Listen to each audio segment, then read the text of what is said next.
ఇచ్చుకోలేరు. ప్రభా ఈ విషయంలో నా చాయిస్ కుదిలేండి ప్రభా. లేదండి, అది ఏ విషయమైనా, అది చిన్నదైనా పెద్దదైనా ఏదైనా సరే దేవుని చాయిస్. మీకు ఒకటి తెలుసా అండి, శ్రేష్ఠ ఒక షాపింగ్కి వెళ్ళేటప్పుడు కూడా ఏమైనా ప్రార్థన చేసుకుంటుంది తెలుసా?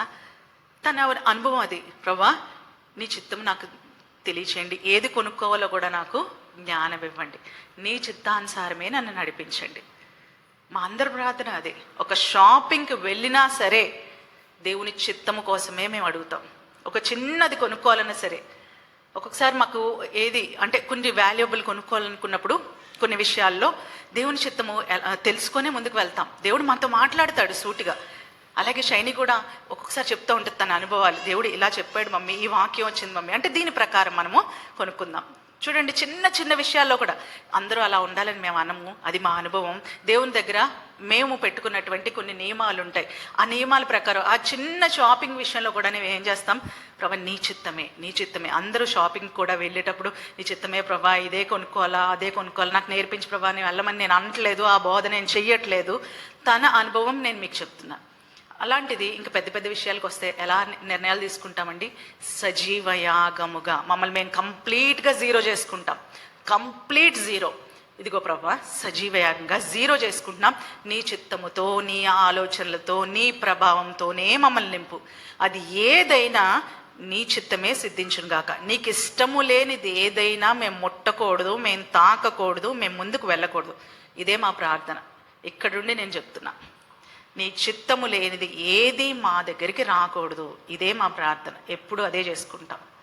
అది చిన్న చిన్న విషయాల్లో కూడా నాకు చాలా పట్టింపు. ఇంట్లో మేము చాలా చాలా స్ట్రిక్ట్గా ఉంటాం దేవుని విషయాల్లో. తెలుసా అండి మీకు? దేవుని విషయానికి వస్తే పాస్టర్ గారు నేను బిడ్డల పట్ల చాలా స్ట్రిక్ట్గా ఉంటాము. ఎంత స్ట్రిక్ట్ అంటే అవసరమైతే ఒక దెబ్బ కూడా కొట్టడానికి వెనకాడం. నాకు చాలా కోపం వస్తే దెబ్బ కొట్టలేకపోతే గిల్లుతాం గట్టిగా, చేతి మీద చాలా గట్టిగా గిల్లుతాం, కంట్లోంచి నీళ్ళు వస్తే గిల్లితే. చిన్న విషయంలో తేడా వచ్చినా సరే శ్రేష్ఠ అని ఇప్పటికీ కూడా మీరు అడగండి కావాల్స్తే. ఇప్పటికీ మా మమ్మీ నువ్వేనా చిన్నది ఏదైనా వ్యతిరేకంగా చేస్తే ఏం చేస్తుంది? గట్టిగా, చాలా గట్టిగా గిల్లుతా. వెంటనే ఇక్కడ గిల్లితే కంట్లో నీళ్ళు రావాల్సింది అంత గట్టిగా. ఎందుకంటే దండన తప్పనిసరిగా అవసరం పిల్లలకి. ఆ చిన్న విషయాల్లోనే దేవుని విషయంలో ఏదైనా పొరపాటు వరకు వెళ్ళరు. చిన్నది వాళ్ళకి తెలియక ఏదైనా మాట్లాడినా అన్నా చేయాలని ప్రయత్నించినా వెంటనే దండన మాత్రం బహు కఠినంగా ఉంటుంది మా ఇంట్లో.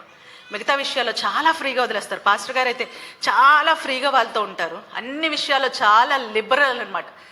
దేవుని విషయానికి వస్తే మా ప్రాణాలైనా అర్పిస్తాం, కానీ దేవునికి వ్యతిరేకమైనది ఏది కూడా మేము చేయము. అది మేమిద్దరమే కాదు, నా పిల్లలిద్దరూ కూడా అదే నేర్చుకున్నారు. కనుక సజీవయాగంగా మనము దేవునికి సమర్పించుకోవాలి. సంపూర్తిగా సమర్పించుకోవాలి. ప్రభా ఇది నాకు ఎలా అనిపిస్తుంది, నాకు ఇది మంచిగా అనిపిస్తుంది, నువ్వేమంటావు ప్రభా? No way. నీకు ఏది ఇష్టమో, నీకు ఏది నీ చిత్తమో అదే మా జీవితంలో నెరవేర్చబడాలి అని ఇశ్రాయేల్ ప్రజలు ఆనాడు సమూయేలు ప్రవక్త ద్వారా తెలుసుకొని వారు ఏం చేస్తున్నారు? దేవునికి బలి అర్పించారు. సమూయేలు ప్రవక్త వారందరికీ బదులుగా ఏం చేస్తారు?